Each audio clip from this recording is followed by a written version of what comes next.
ਬੜੀ ਅਹਿਮ ਤੇ ਬੜੀ ਵੱਡੀ ਖਬਰ ਤੋਂ SYL ਤੋਂ SYL ਦੇ ਮਾਮਲੇ ਤੇ ਜਿਹੜੀ ਪੰਜਾਬ ਤੇ ਹਰਿਆਣਾ ਦੇ ਮੁੱਖ ਮੰਤਰੀ ਸਹਿਬਾਨ ਦੀ ਮੀਟਿੰਗ ਹੋਈ ਹੈ ਉਹ ਬੇਸਿੱਟਾ ਰਹੀ ਹੈ ਜੀ। ਦੇਖੋ, ਜਦੋਂ ਇਹ ਸਾਰਾ ਕੁਝ 55 ਸਾਲਾਂ ਚ ਟੇਬਲ ਤੇ ਨਹੀਂ ਨਿਬੜਿਆ ਤੇ ਹੁਣ ਕੀ ਨਿਬੜ ਜਾਣਾ ਹੈ ਜੀ। ਤੇ ਸਾਫ਼ ਆ, ਸਪਸ਼ਟ ਆ ਕਿ ਫਾਰਮੈਲਿਟੀਆਂ ਨੇ, ਕਿਉਂਕਿ ਗਾਂ 6 ਮਹੀਨੇ ਦੇ ਵਿੱਚ ਸੁਣਵਾਈ ਹੋਣੀ ਆ ਸੁਪਰੀਮ ਕੋਰਟ ਚ। ਤਾਂ ਸੁਪਰੀਮ ਕੋਰਟ ਨੇ ਕਿਹਾ ਸੀਗਾ ਕਿ ਭਾਈ ਗੱਲਬਾਤ ਰਾਹੀਂ ਹੱਲ ਕੱਢੋ, ਕੋਈ ਰਸਤਾ ਕੱਢੋ ਜੇ ਕੱਢ ਸਕਦੇ ਜੀ ਤਾਂ। ਤੇ ਇਹਦੇ ਤੇ ਕੇਂਦਰੀ ਜਲ ਮੰਤਰੀ ਹੈ ਜਿਹੜੇ ਗਜੇਂਦਰ ਸ਼ੇਖਾਵਤ, ਜਿਹੜੇ ਇਤਫਾਕਨ ਭਾਜਪਾ ਦੇ ਇਸ ਵੇਲੇ ਕਹਿ ਲਓ ਕਿ ਕਰਤਾ ਧਰਤਾ ਵੀ ਨੇ ਪੰਜਾਬ ਦੇ ਵਿੱਚ, ਤੇ ਉਹਨਾਂ ਨੇ ਇੱਕ ਸਾਂਝੀ ਮੀਟਿੰਗ ਬੁਲਾਈ ਸੀ। ਉਹਦੇ ਚ ਕੀ ਆ ਕਿ ਦੇਖੋ, ਸਾਫ਼ ਤੌਰ ਤੇ ਹੈ ਕਿ ਜੇ ਮੰਨ ਲਓ ਕੋਈ ਪੰਜਾਬ ਦਾ ਚੀਫ ਮਿਨਿਸਟਰ ਜਾਂ ਹਰਿਆਣੇ ਦਾ ਚੀਫ ਮਿਨਿਸਟਰ ਕੋਈ ਵੀ ਗੱਲ ਐਸੀ ਵੈਸੀ ਕਹਿੰਦਾ, ਤੁਹਾਨੂੰ ਪਤਾ ਸਿਆਸੀ ਤੌਰ ਤੇ ਮਿੱਟੀ ਹੋ ਜਾਏਗਾ ਜੀ। ਇਸ ਕਰਕੇ ਇਹ ਤੇ ਕੋਈ ਸੋਚ ਵੀ ਲੈਂਦਾ ਕਿ ਏਦਾਂ ਹੱਲ ਨਿਕਲ ਆਏਗਾ ਵੀ ਪੰਜਾਬ ਕੁਝ ਕਹਿ ਦੇਗਾ ਕਿ ਥੋੜਾ ਪਾਣੀ ਲੈ ਲਓ, ਉਹ ਕਹਿਣਗੇ ਕਿ ਹਾਂ ਤੁਸੀਂ ਥੋੜਾ ਦੇ ਦਿਓ, ਐਸਾ ਹੋ ਹੀ ਨਹੀਂ ਸਕਦਾ ਜੀ। ਕਿਉਂਕਿ ਇੱਕੋ ਗੱਲ ਕਹਿਣੀ ਪਵੇਗੀ ਪੰਜਾਬ ਨੂੰ ਜਾਂ ਪੰਜਾਬ ਦੇ ਚੀਫ ਮਿਨਿਸਟਰ ਨੂੰ ਕਿ ਪਾਣੀ ਹੈ ਨਹੀਂ ਤੇ ਅਸੀਂ ਤੁਪਕਾ ਨਹੀਂ ਦੇਣੇ, ਤਾਂ ਦੂਏ ਪਾਸੇ ਉਹ ਕਹਿਣਗੇ ਕਿ ਬਈ ਅਸੀਂ ਤੇ ਲੈਣਾ ਹੀ ਲੈਣਾ ਚਾਹੇ ਕੁਝ ਵੀ ਹੋ ਜਾਵੇ। ਤਾਂ ਉਹੀ ਗੱਲ ਆ, ਬਾਹਰ ਨਿਕਲੇ ਮੀਟਿੰਗ ਤੋਂ ਬਾਅਦ, ਦੁਪਹਿਰੇ ਸਾਰੇ ਮੀਟਿੰਗ ਚੱਲਦੀ ਰਹੀ, ਦੁਪਹਿਰ ਤੋਂ ਬਾਅਦ ਜਦੋਂ ਇਹ ਬਾਹਰ ਆਏ ਨੇ ਦੋਨੇ ਚੀਫ ਮਿਨਿਸਟਰ, ਦੋਵਾਂ ਨੇ ਇੱਕੋ ਹੀ ਸਟੈਂਸ ਆਪਣਾ ਜਿਹੜਾ ਪਹਿਲਾ ਸੀ ਉਹੀ ਦੁਹਰਾਇਆ। ਉਹੀ ਸਟੈਂਸ ਸੀਗਾ ਇਹਨਾਂ ਦਾ ਕਿ ਹਾਂ ਬਈ ਜੋ ਅਸੀਂ ਸਟੈਂਸ ਰੱਖ ਕੇ ਚੱਲ ਰਹੇ ਹਾਂ ਪਹਿਲਾਂ ਤੋਂ, ਕਿ ਜੋ ਖੱਟਰ ਸਾਹਿਬ ਕਹਿੰਦੇ ਕਿ ਜੀ ਇਹ ਸਾਡਾ ਹੱਕ ਹੈ, ਸਾਡਾ ਰਾਈਟ ਬਣਦਾ ਹੈ, ਵੰਡ ਹੋਈ ਹੈ ਵਗੈਰਾ ਵਗੈਰਾ, ਜੋ ਉਹਨਾਂ ਦੀਆਂ ਦਲੀਲਾਂ ਹੈ। ਇਹ ਕਹਿੰਦੇ ਆ ਕਿ ਨਹੀਂ, ਅਸੀਂ ਬਈ ਪਾਣੀ ਜਿਹੜਾ ਉਹ ਦੇ ਨਹੀਂ ਸਕਦੇ, ਕਿਉਂਕਿ ਸਾਡੇ ਕੋਲ ਹੁਣ ਜਦੋਂ ਉਸ ਵੇਲੇ ਤੁਸੀਂ ਵੰਡ ਕੀਤੀ ਆ ਉਹ ਤੋਂ ਲੈ ਕੇ ਹੁਣ ਤੱਕ ਪਾਣੀ ਜਿਹੜਾ ਬਹੁਤ ਜ਼ਿਆਦਾ ਘਟਿਆ ਹੈ ਜੀ। ਬਾਕੀ ਦੀਆਂ ਗੱਲਾਂ ਦਾ ਰੈਪੀਟੀਸ਼ਨ ਹੈ, ਕਿਉਂਕਿ ਅਸੀਂ ਇਹਦੇ ਤੇ ਇੰਨੇ ਸਾਲਾਂ ਚ ਪਤਾ ਨਹੀਂ ਕਿੰਨੀ ਵਾਰੀ ਗੱਲ ਕਰ ਚੁੱਕੇ ਹਾਂ।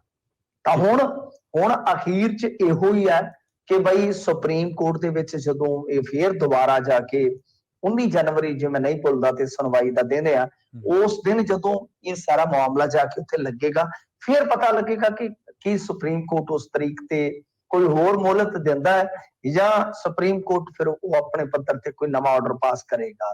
ਕਿਉਂਕਿ ਹਰਿਆਣੇ ਦੇ ਹੱਕ 'ਚ ਸਾਰਾ ਕੁਝ ਹੋਇਆ ਹੋਇਆ, ਉਹਨਾਂ ਨੇ ਸਿਰਫ ਤੇ ਸਿਰਫ ਇੱਕ ਤਰ੍ਹਾਂ ਨਾਲ ਕਹਿ ਲਓ ਕਿ ਜੋ ਅਦਾਲਤੀ ਹੁਕਮ ਆ ਉਹਦਾ ਪਾਲਣ ਕਰਵਾਉਣ ਵਾਸਤੇ ਪਹੁੰਚ ਕੀਤੀ ਗਈ ਹੈ। ਤਾਂ ਇਹਨਾਂ ਨੇ ਸਾਫ਼ ਤੌਰ ਤੇ ਇਨਕਾਰ ਕੀਤਾ ਹੈ, ਔਰ ਖੱਟਰ ਨੇ ਤੇ ਆ ਕੇ ਬਾਹਰ ਇਹ ਵੀ ਗੱਲ ਕਹੀ ਹੈ ਕਿ ਮਾਨ ਤਾਂ ਦਾਇਰੇ ਚੋਂ ਬਾਹਰ ਜਾ ਕੇ ਗੱਲ ਕਰਦਾ ਬਈ, ਉਹ ਤੇ ਕਹਿੰਦਾ ਕਿ ਅਸੀਂ ਸੁਪਰੀਮ ਕੋਰਟ ਦਾ ਹੁਕਮ ਮੰਨਦੇ ਹੀ ਨਹੀਂ, ਅਸੀਂ ਨਹੀਂ ਮੰਨਣਾ ਜੀ।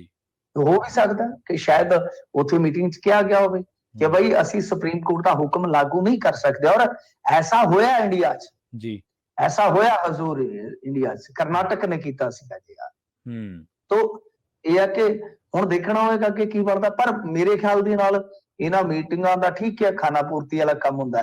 ਹੁਣ ਜੇ ਕਰਨਾ ਹੀ ਆ ਤਾਂ ਫਿਰ ਸੈਸ਼ਨ ਬੁਲਾਓ, ਸਪੈਸ਼ਲ ਸੈਸ਼ਨ ਬੁਲਾ ਕੇ ਤੇ ਨਵੇਂ ਸਿਰੇ ਤੋਂ ਕਰ ਦਿਓ ਘੋਗਾ ਚਿੱਤ ਜੀ। ਜੋ ਧਾਰਾ 78, 79, 80 ਸਾਰਾ ਕੁਛ ਹੈ ਜਿਹੜਾ ਉਹ ਦੇਖੋ। ਪਰ ਇਹਨਾਂ ਨੇ ਅੱਜ ਨਵੇਂ ਪੱਖ ਤੋਂ ਇੱਕ ਮੁੱਦਾ ਜਿਹੜਾ ਉਹ ਛੇੜ ਲਿਆ, ਕਹਿੰਦੇ ਆ ਕਿ SYL ਨਹੀਂ YSL ਬਣਾਓ, ਮਤਲਬ ਕਿ ਸਤਲੁਜ ਯਮੁਨਾ ਲਿੰਕ।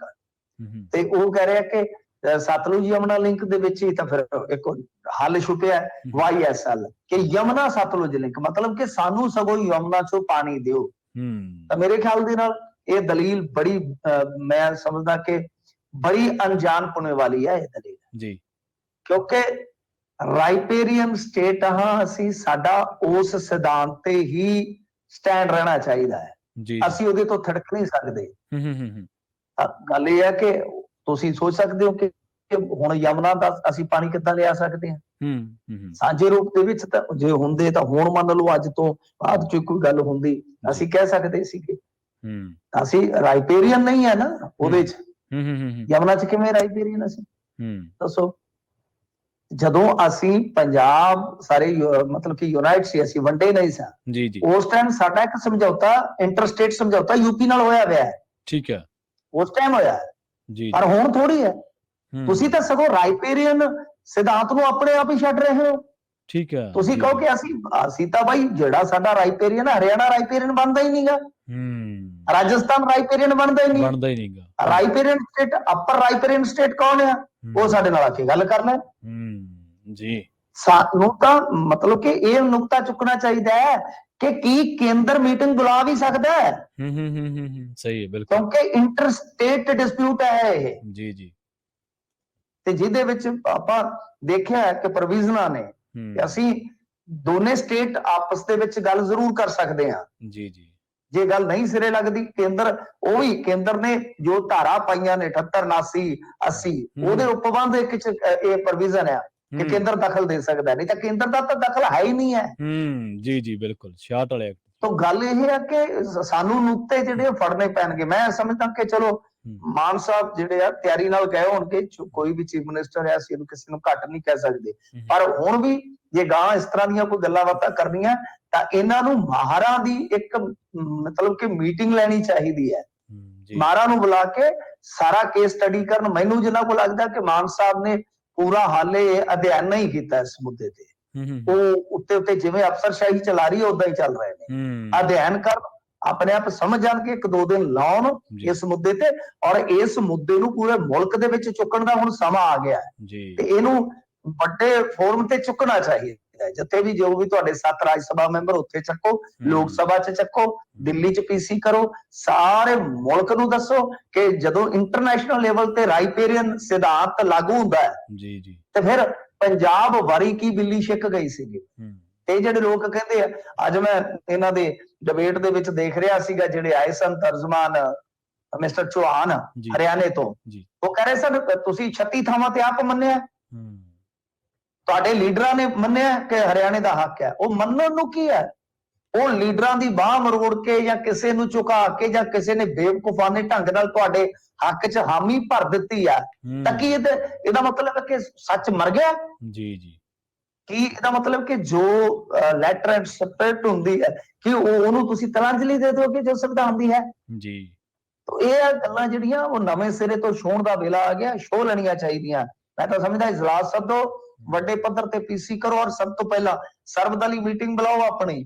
ਸਾਰੇ ਕੋਈ ਉਧਰ ਨੂੰ ਖਿੱਚੀ ਜਾਂਦਾ, ਯੱਕੇ ਨੂੰ ਕੋਈ ਉਧਰ ਨੂੰ ਖਿੱਚੀ ਜਾਂਦਾ, ਇਹਨਾਂ ਨੂੰ ਹੈ ਕੋਈ ਫਿਕਰ? ਇੱਕ ਦੂਜੇ ਤੇ ਇਹਨਾਂ ਨੇ ਨਿਸ਼ਾਨੇ ਕੱਸਣੇ। ਪਹਿਲਾਂ ਇੱਕ ਮੁੱਠ ਉੱਥੇ ਜਾ ਕੇ ਸਰਬਦਲੇ ਪੀਸੀ ਵੀ ਕਰ ਸਕਦੇ ਹੋ ਤੁਸੀਂ ਕਿ ਅਸੀਂ ਸਾਰੇ ਆਏ ਆ ਬਈ, ਆਹ ਹਾਲ ਆ ਸਾਡਾ, ਇਹ ਕਰਕੇ ਦਿਓ ਸਾਨੂੰ, ਦੇਸ਼ ਦੇ ਜਵਾਬ ਦੇਵੇ।